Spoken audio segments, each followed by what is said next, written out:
Does traditional education deliver or fall short in educating and nurturing children? Introducing Aligned Learning Revolution, the show that confronts conventional norms and presents dynamic alternatives to transform education. Host Kohila Sivas tackles the foundational issues within classroom walls and advocates for holistic learning opportunities.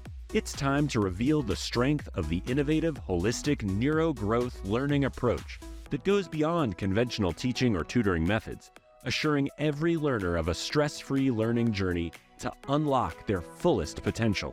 Now, join Kohila Sivas.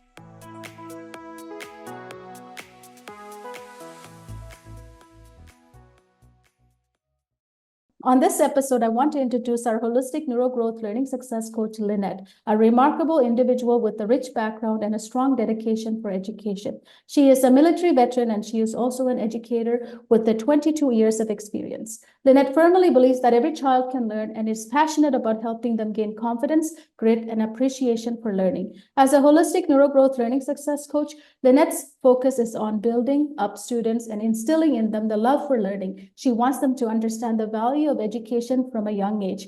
Let's welcome Lynette to the show. Hi, Lynette. Thank you for coming in today. How are you? Hi, Kohila. I'm doing great. How are you? Very, very good. So, Lynette, you have decided to become a holistic neurogrowth learning success coach. That's what you are doing. Yes, I have. With the students. One of the questions that people have confusion with is, what's the difference between a tutor? Because you didn't become a tutor, you're a teacher by profession. Now you have chose to become a holistic neurogrowth learning success coach. So why not become a tutor, and what's the difference? Well, a coach versus a tutor, a coach definitely goes a lot deeper in understanding students. A coach doesn't just focus primarily on the content. I always consider tutoring more of a surface level. The relationship building is typically absent from there. And I would think that a phenomenal tutor is probably behaving like a coach. And I've had some friends that are tutors and they explain what they do. I'm like, yeah, you tutor. However, I have one particular friend who tutors, well, he calls himself a trainer and he really behaves like a coach. So, but he chooses to be called trainer, which he's definitely a lot more than just a tutor. But again, I think a tutor is just very superficial. Not that it's a bad thing. And I think it's more beneficial for kids that maybe do not have huge learning gaps or any learning gaps at all. Maybe it's just a student that needs a little extra push, a little extra help, and fine. Coaching, that is considering the entire child, who they are, getting to know them, getting to know their families as well, because again, it takes all of us together. But a coach definitely digs a whole lot deeper than a tutor ever can.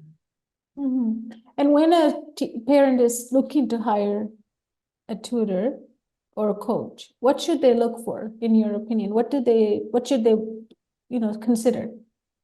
Well, they need to consider what their child really needs. And sometimes they don't know, which is why it's great working with someone like myself, that I can go ahead and get to know the student and give them the battery of assessments to really get to know. And again, that's a snapshot as well. But again, tutors don't really do that. So the parent has to know and be able to articulate some of what the issues are. And in having that conversation with I can pick up on, yeah, I think you need to go this way. And that's when kind of having a conversation with them and them getting to know me, and then sharing with them what it is that I offer. It's like that light bulb goes off and they're like, yeah, I think that's what my kid needs. So again, they need to be able to articulate, even if it's just a little bit, what that child is struggling with, because that really is the only way to know which direction to go. Mm-hmm. And as parents, sometimes we don't really know what our children really are struggling with, because we see the behaviors, right? And then behaviors don't really typically tell us exactly what's happening under the surface. Yeah, definitely. I agree. Because sometimes parents, they get the result of a child maybe not understanding what's going on in class. A lot of times kids are afraid to look dumb. A lot of times kids don't even want to ask their teacher, so they keep it to themselves. But then you have the flip side. You have those students that maybe are causing a disruption in class.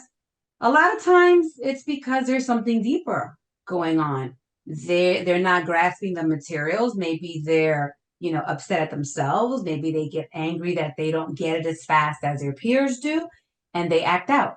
They act out at school, in class, or sometimes at home. Sometimes kids don't want to talk to parents either. So again, that's where a coach comes in and can really, be able to ask those right questions to try to get to the source of what's going on. I'm a firm believer that kids who struggle in school, there's a reason. I think it's very, very, very small amount of kids that just don't care. I refuse to believe that kids who are failing just don't care. That's not the case. There's a reason why they're struggling. Maybe they reach a point that they feel they don't care because they don't know how to get the help.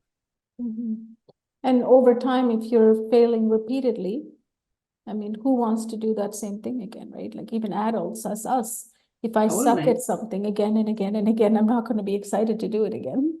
I'll be making Yes. excuses. I'll be making stories to get out of it. And that's what kids do because that's all they have, right? Because we human beings convince ourselves of things that could be completely false.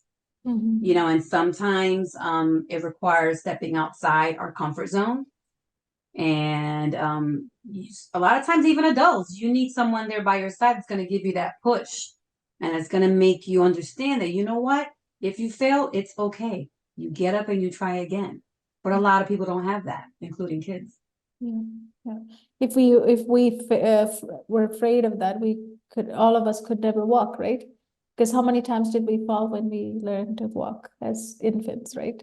Absolutely. As a toddler. So tell me a little bit about why you became a teacher in the first place.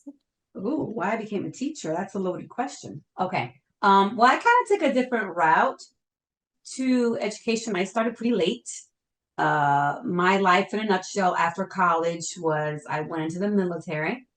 I worked as a graphic artist for several years. I had my own business, but my heart was always with education. And the funny thing is that the reason why I did not go into education right away is because I always wondered why my teachers look so tired and why they were carrying so much stuff. And then once I became one, I realized why. But still, there's something beautiful about teaching. And that's where I got my most joy, in being a part of another person learning, being a part of another person becoming successful. Even if that meant, hey, they got an A on a spelling test, I helped them get there. So that made me super happy. On the flip side, I always say education is both my pleasure and my torture. Because while I love the art and science of teaching, because of the system we're in, it became painful, which is why I'm kind of going into coaching instead. But I still believe that working with students, especially a student that really has the need, it just brings me a whole lot of joy just to be able to help them. It really does. It does a lot for me. And, as parents sometimes have misunderstanding with teachers when their child starts struggling. You're also a dean now, right, at the school you're at? Yeah, I'm actually the 7th grade dean, which I deal with discipline all day long. Yes, discipline. So how do you handle parents when, when you require disciplining with the students? And obviously it's going to make the parents upset because sometimes parents are not even aware of a lot of things that their child is going through. How do you handle that relationship? Well, very similar to how I did in the classroom. Very, very similar. I'm a strong believer in building those relationships. It can't just be limited to the students. It has to be with the parents as well. And how I deliver the message. And my job right now is I've suspended out of school multiple students. However, the way I approach it is, unless it's something really bad that they need to be suspended right away, if they do something wrong, I like to give the kid a chance to redeem themselves. And I make sure the parent is aware of that. Because in the event there's another discipline issue, then I have to give them a consequence. But it all boils down to understanding the parent and how it must feel to get that phone call from the school, I can't imagine it feeling good. I never had that with my child, so I don't know what it feels like, but I'm very good at understanding people, and I approach it in a way that's respectful, is not condescending, even though if I might be upset if a child did something really bad. But at the end of the day, we're here to work together to teach this child that XYZ is wrong and there are consequences for the choices that we make.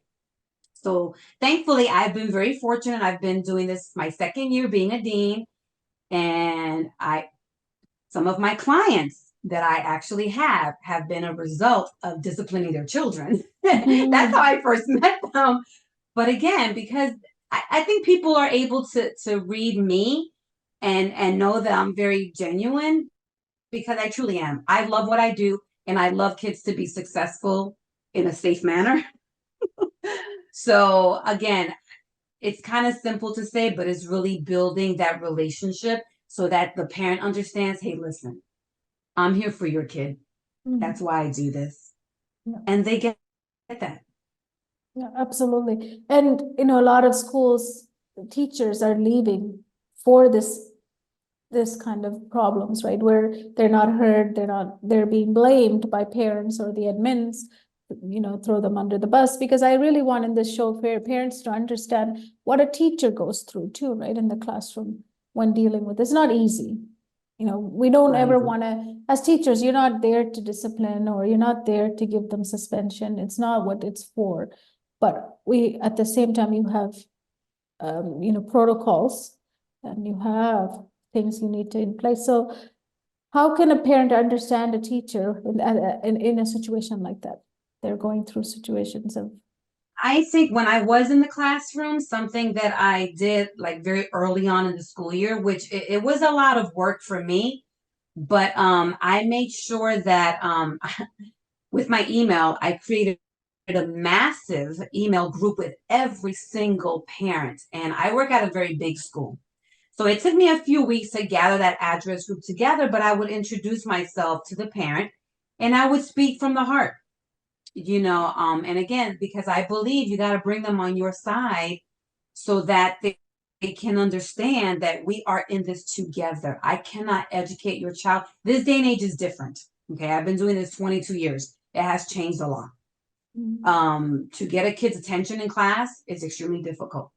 But if the teacher and the parent are working together, that child has no choice but to comply with what we ask, because we're here to help them be their best self. So I think it goes back to that. Again, I go back to the building of relationships. I would call parents frequently when I had to. Unfortunately, because of the size of my school and how fast-paced things are, I might not have been able to give them a phone call and say, hey, your child did a great job today. But guess what? I could send them an email, or I could send them a text, because we have apps today where you can, parent signs up, boom, you can send them a really quick text. Hey, your child did a fantastic job today. But I believe the parent needs to see that the teacher is a human being that really does care.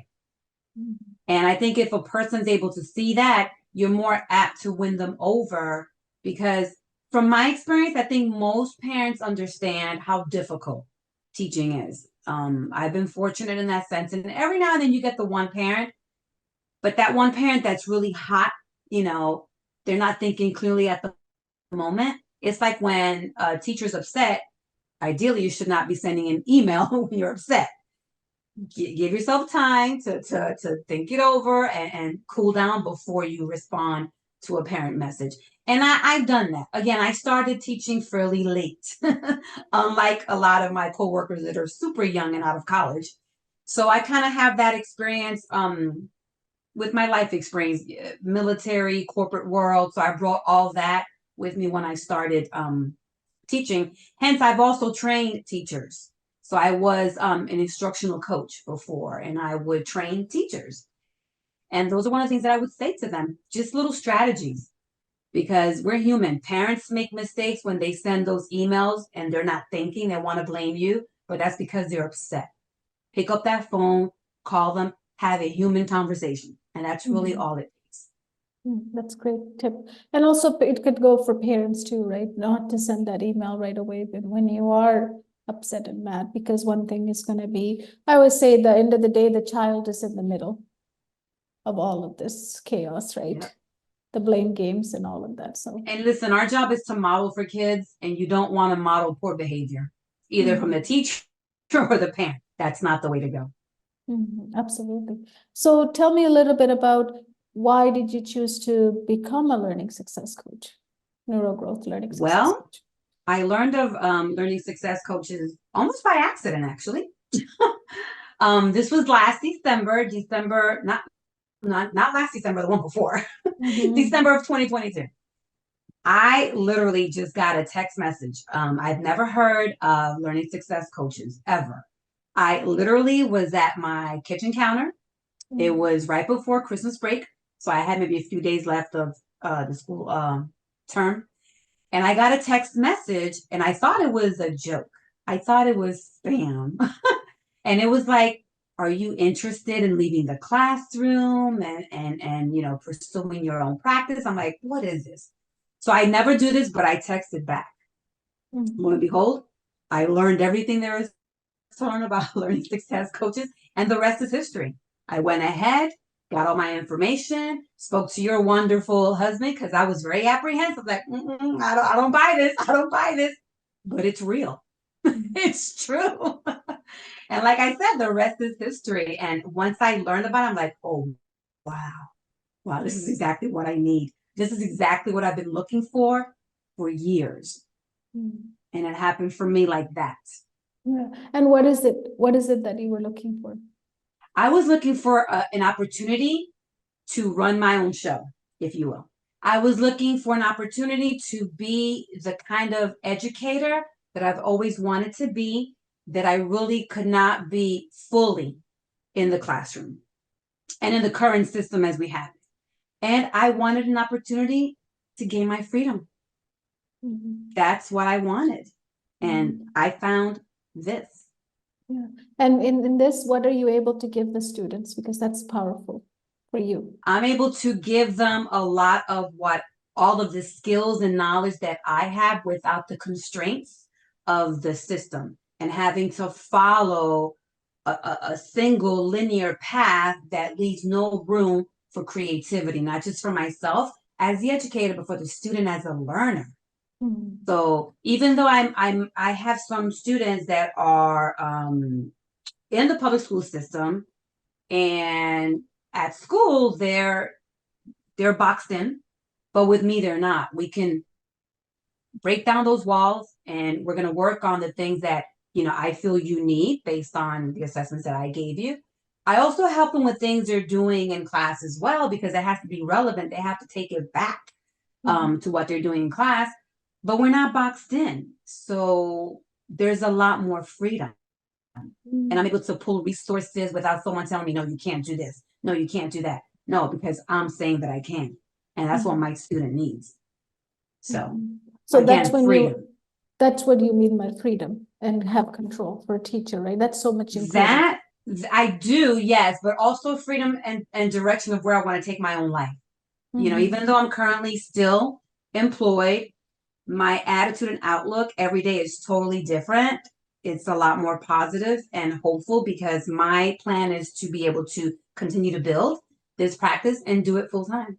And how do students respond to coaching? Because these are students who are struggling in so many different ways, and you meet them and then you transform them at the end. So tell us a little bit about that. Yeah, and it does take time. I have one student I've been working with since the summertime. And the wonderful thing is that when he's able to look in his notebook that we create together and compare it to the work that he has done on his own, he can see the difference. Where he is on his own with no coaching, no help, versus what his work, and I'll just say writing, for example, what his writing looks like with my coaching. And I always like my students to get involved. If there's something in particular they want to read about, this is very different from being in the classroom. You got to do what your teacher tells you. With me, however, hey, you like soccer? You like Lionel Messi? I'll pull up a piece of text on him and read things the student is actually interested in. because the student really drives this. Mhm. I'm their servant. That's how I see it.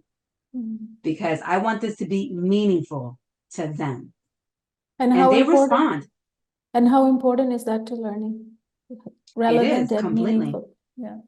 That's why Yeah. they're disengaged, right? That's why students are unmotivated. That's why sometimes they appear lazy, because we're telling them things that are not relevant to them. They don't see the point. Exactly. And when you have, 25 kids in a classroom, I understand the teacher has to, because I've been there. The teacher has to do what she's told to do. But with coaching, it's completely different. I become a part of their family. Mhm. Of It's course. different. So if a parent is listening, for what tip can you give them if I'm looking at my son saying, he is lazy? Because sometimes we tend to label our kids too, right, as parents, because if they're Oh, not yeah. doing what they're supposed to do, we're hard on them. But as you said earlier, when we started, you were mentioning that it's not that they don't want to do it, they don't know how, or they got lost in the process, right? So they Right. appear like that. So what tips would you give them? A tip? Well, one of the tips that I would definitely give is for a parent not to compare their child to either their other children or their friends' children, because every learner is different. You and I are very different. You and I learn differently, and kids are no different. So again, it's really easy to label them, and I'm guilty of that as well with my own child. But also, I know how to ask the right probing type of questions to kind of get to the core of what's going on. And because when a student first meets me, they're not familiar with me, so they're more apt to like speak. But it's the same thing with parents. If you ask the right questions to try to understand what really is going on. Because like I said, I don't believe that kids are failing because they want to. I don't believe that. There are many reasons why. We just have to kind of get to the core of what that reason is, because only with that we'll be able to kind of build something and move forward from there. So definitely the comparison. Just understand that every child is different. Absolutely. So in your coaching practice, when a student comes and let's say they're not reading, what are you noticing about why they're not reading? What is the reason why kids are not reading these days? Because there's a lot of kids have fallen behind. There's a big gap in what they can read and where they should be. So what are you noticing? It depends on the age. I've worked through this practice. I've worked with elementary, middle, high school, college. So let's talk about the little ones, because it's a lot easier to identify in younger kids. When a young child, let's say a third grader, cannot read through the assessments, I'll know, they have a decoding issue. That means they don't know the sounds of individual letters and letters together. That is a massive problem. And the sooner a parent catches that and seeks help, the better it is for the child. Okay, that's a younger student. When it comes to like middle and high school, it's lack of interest. Again, the assessments give me so much information. And like I have one particular student, his decoding skills are fine. He's fluent. It's the comprehension piece. So that's the last level when it comes to reading comprehension. He's just not interested in the things that he's given to read. So that's where working with me, the things that we read are topics that he actually enjoys. And then he asks questions. So it's really for older kids, it's just a lack of interest because again, and it's not their fault, they're boxed in. In school, they have to read like, massive texts on topics they are so not interested in. But with me, at least if I give them something that they're interested in, I can help them with the comprehension piece because they want to comprehend, especially they're reading on a soccer play that they love. So that helps to push them, and then teaching them the comprehension strategies that they can take back to school. So those are the differences there. But again, to really pinpoint what the issue is, it depends on the grade level and how far behind the student is. So let's say I have a grade 3 student, child myself, and they're not reading. What can I do as a parent to help them myself? As a parent, modeling reading. So when a child grows up seeing their parents read just for fun, they see that and that helps them. Reading together with the child, something fun and exciting. Having the child read back to you while they're reading or after they're reading. Ask them just basic comprehension questions to see if they're fully understanding what they're reading. But it all starts, like, I'll be honest with you, my daughter, she's 22, just graduated from college. She had a library of books before she was even born. I was always a big reader because my mom would take me to the library. I saw my mom read, and school was the main thing in my life. And with kids, that's how it has to be, especially today. How many babies do we see with a cell phone in their hand? We see that everywhere. Not a book, but a cell phone. Yep. That's a whole separate issue, but it does affect reading and the love and desire to want to read. I'm still a little old school. I love an old-fashioned book in my hand. I cannot stand to read on the computer. But it all starts with that, because a child's first parent, or a child's first teacher, I should say, is his or her parent. Yes. So what they see at home, especially when it comes to learning, education, reading, we're going to take that when they leave the house. Yeah. Let's have a little bit of a tough conversation here. How about I'm a parent, and I started giving my child the phone, and they're, when they were like maybe 1 year old, they just wanted them to sit in the, To be quiet? Yeah, and be quiet because it was too much, right? I have lots to do. It's busy. It's too much with maybe I have another child even, right? It's just a lot for a mom, right? And we know how it is to be a mom and everything. So then, now child is not reading and they just want the phone because we now have developed a habit of, this is what we want. So how can she or the parent can take that away and bring in the book, love for book again? Is it possible to introduce again the book into their life? It is possible. And, depending on the kid, it might need to happen gradually. But hey, my thing is, if you're going to give a child a device, then have some apps on that device that are educational. Not to throw in a plug, but ABC Mouse is fantastic.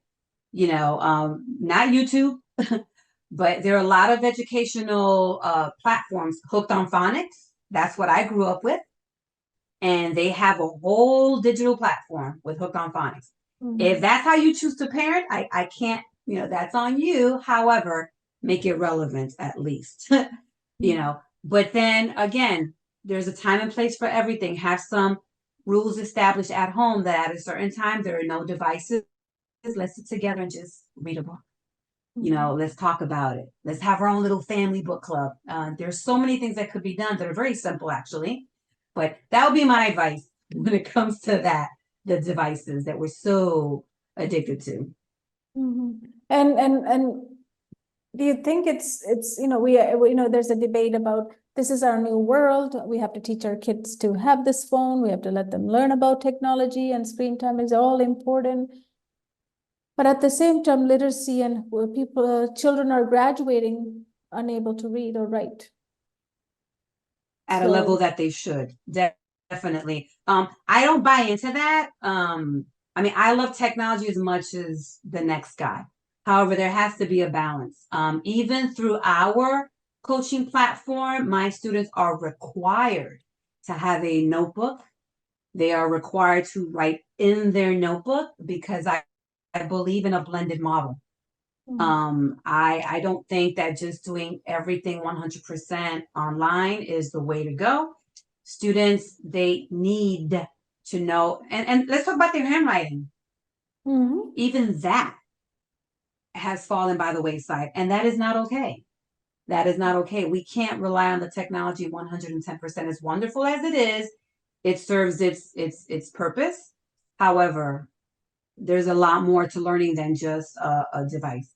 And if you actually ask kids, I know that when I was in the classroom, my school had to have a blended learning model because our school's digital, so all students have a device. My students used to love to have a pencil in hand and write. They used to love that and have paper, especially when it comes to reading and what I taught, which was English language arts, where you have to annotate the text and write notes. I had them do it on paper paper, and they loved it. They loved it. And then at the end of the year, they had a wonderful resource, their notebook that they put together. Yeah, it's It's very necessary. something proud that they can keep, they can read it again. But also the handwriting is so important because it gives you that extra layer of, putting information into your system, right? Into your brain and decoding it. So Completely. important because it's just one way typing, it doesn't really get in. Like even I have to write something down in order for me to remember So it. do I. So do I. So Yeah, with it's my another students, thing. I have them have a document camera.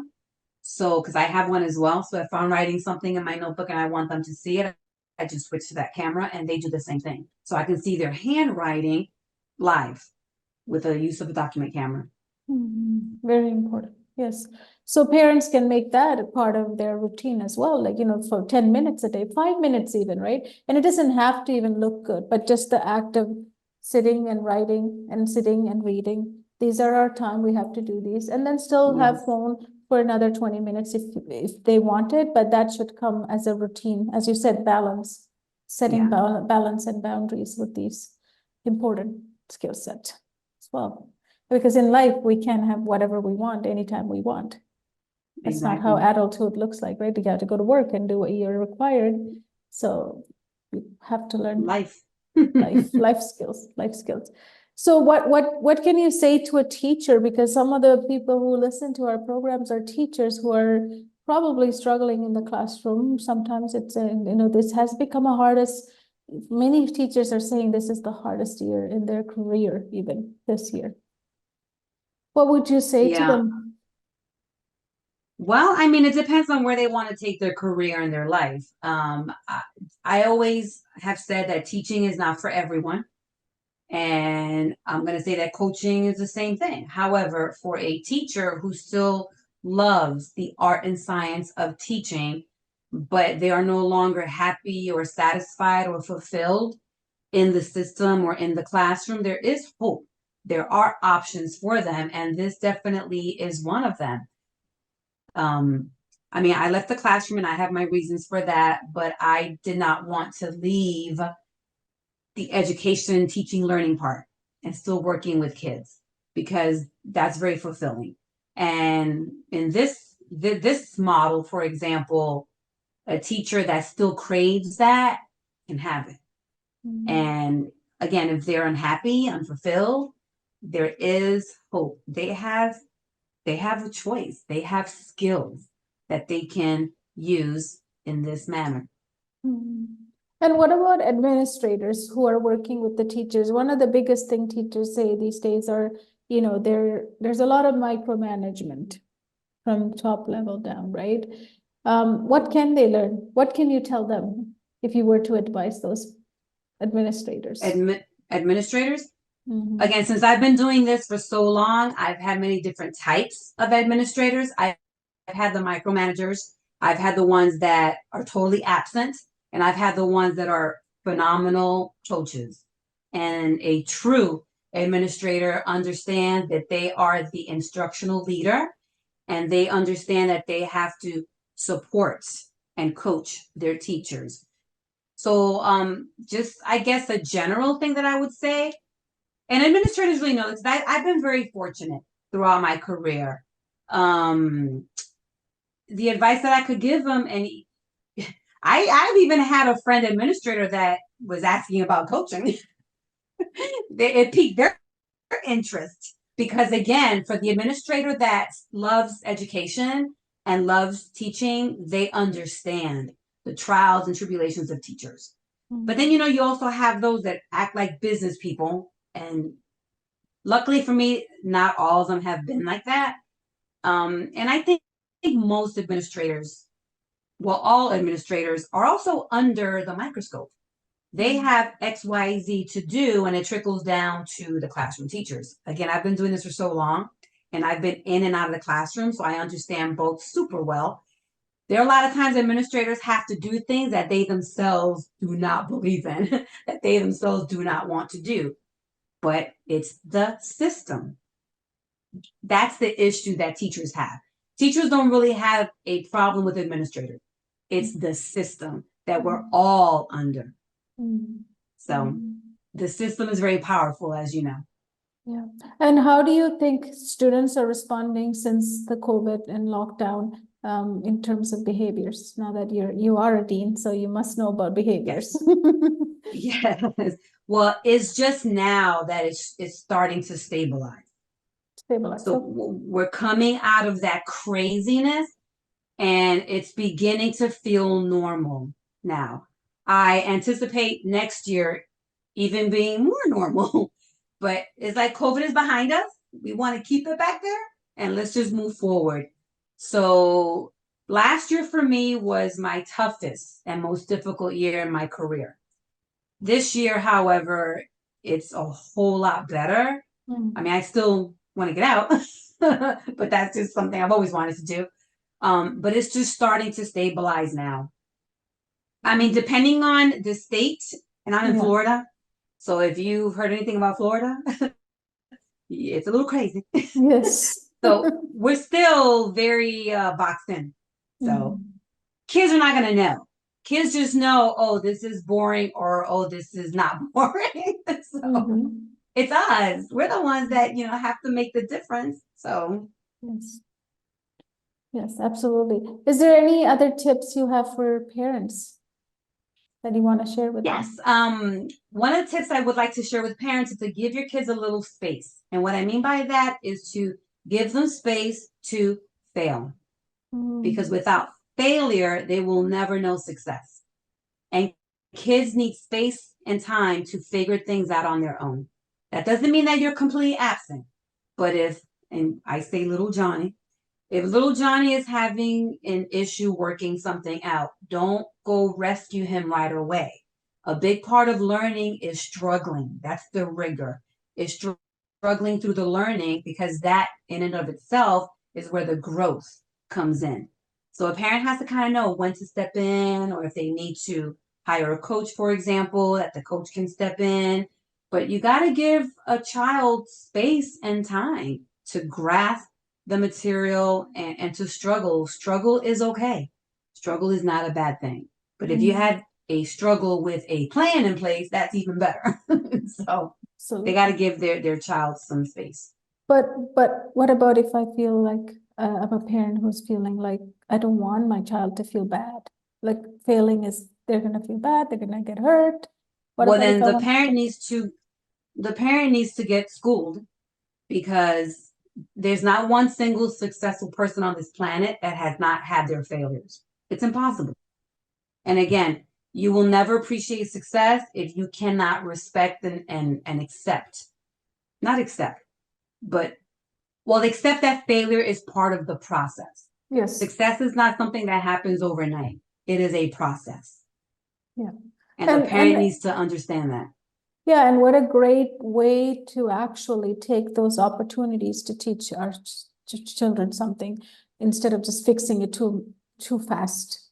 And they don't even know they made a mistake. If you keep fixing it, I always say, like, even with my kids, I thought sometimes I made them feel like they're handicapped. Like I wasn't letting them learn. Like, when will they learn? Like, do it like this, I'll do it for you. But then if they didn't do it the way they did it, they could have dropped it, and that's okay if they dropped it, because now they know that carrying like that I will drop this. Instead of when I grab it, I never gave them a chance to even drop it. So protecting them like that, it doesn't serve them in the real world. And absolutely. It doesn't. And our job is to prepare kids for the real world. And that real world is constantly changing. But there's some things that will never change. Struggle will always happen. Success will happen as well. But again, it's part of the process. And learning is a process.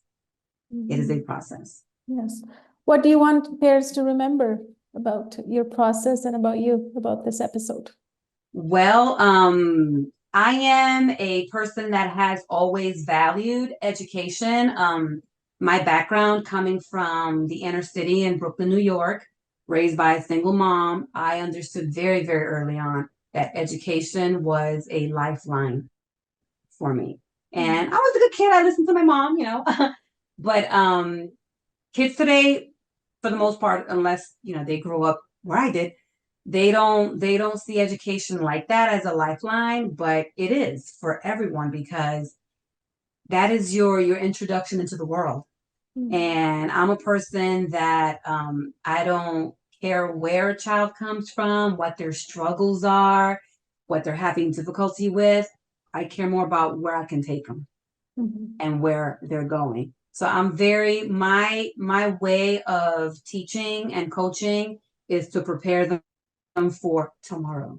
And tomorrow could be next year, 5 years from now. And even when I was in the classroom, I was like that because I like to teach them life skills too, not just, reading and writing, but these skills that I'm teaching you, you take with you forever. They're yours forever. Once you learn them, they're yours. Beautiful, beautiful. I like how you made what you've been through, and education was very important for you. You always said to me that, now you're giving that as a gift to other kids, and those kids who struggle, who think that they can't do it. But now you make them that light bulb moment in their life, and they feel like, I can do this. I can really do this. Yes. So thank you so much, Lynette, for offering all the tips. You're welcome. Yes, and in the show note, I will have all your information about your business. So parents who are listening, you can contact Lynette, and she has a free meeting, her Clarity coaching call, where, she will offer you information session where she can dive into what's going on in your child's life. And she'll tell you exactly where you need to begin. So, as a learning success coach, she doesn't begin by just, start working with reading or writing, because we don't know what's really wrong with your child until we do the assessments and find out exactly where they are. So we will definitely, I will have that in the show notes, Lynette, all your information, so parents can contact you. So thank you so much for being here today. You are very welcome, Kohila. Thank you. So there you have it, another interview with Lynette, our holistic neurogrowth learning success coach. As you heard, she was explaining how she's enjoying the work she's doing with her students in this way, because she's able to deliver transformation, and she's able to take students that are struggling to someone who is succeeding. So that was so important for her, and it's not possible when you have to work in a box, as she was kept saying. So it's really also important for as parents to understand the dynamic of the situation in the school system with the administrators and the teachers and the student and the parents. And we are all, working sometimes against each other. And that's because the system has put us all in that place. She didn't blame anybody. She was just saying the system is not working. The system is failing everyone. But in the middle of all of this is your child. So as I always say, our ultimate job, or all of us who are involved in this, is to protect our children, your child. So very, very important aspect of it is to make sure that you're always being gentle with that teacher when you're talking, when you're writing that email. If you're angry, just take a moment, go for a walk, and come back and send that email, because as I said always in the other interviews as well, you can never send something to a teacher and then you cannot send your child to go back to that classroom, because it's going to be so bad for that child to be with that teacher. Even though the teacher is not going to be against it, if you think about it, the situation has changed. They're not feeling the same way anymore. They're being blamed. Who wants to be blamed and then still continue to do a great job? So that's why as parents, we have to be very mindful of what we say and how we do it, because at the end of the day, what we want is the best for our children. So next time, if you are going through any problems, take a moment, think about it. And also, instead of writing email, it's actually better to go in person or on a phone call to talk to the teacher, because it will be better in a conversation, because we have feelings with our words. Whereas in emails, there's no feelings. That you might write something, it might mean something else for the person who's reading it.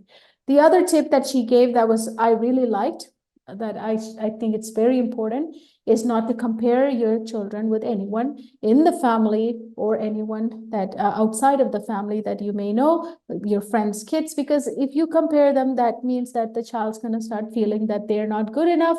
They don't have the skills, they're not talented, they're not smart, they're stupid. Now, all of these things are stories that they're going to start telling themselves, and we can't really take away those stories. They're just going to validate them, and it's going to create more stories to validate those stories, and your child's going to start feeling really bad. And that wasn't your intention. Your intention was to just give them a boost and give them something to look at and say, okay, why they're doing it? Why aren't you doing it? That was your intention. But as children, they do not take it like that. Comparison can lead to really, really bad mindset, and that can affect your child really negatively. So just remember, when you're talking to your son or daughter, if they are appearing to be lazy and unmotivated, just remember that they're going through something, and maybe they have learning gaps that you're not noticing. And that's when a tutor cannot assist you. That's when a service like what Lynette is offering will be a great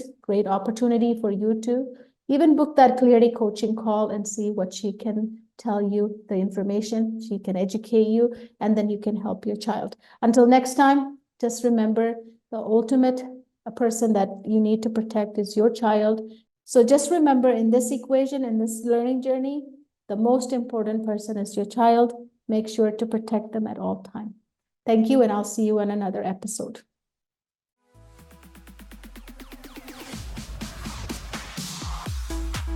Thank you for tuning in to today's episode. Our purpose for this episode was to spark a reevaluation of the current education system. For more episodes offering practical and comprehensive strategies to enhance learning, please visit www.learningsuccessacademy.com. It is crucial to ensure that children have access to the holistic neurogrowth learning approach, enabling them to break free from the constraints of an outdated educational framework. This is your opportunity to gain insight and break away from a flawed system, setting your children on a path to lifelong success that truly nurtures their thirst for knowledge. That's all for now. We look forward to having you join us for the next episode.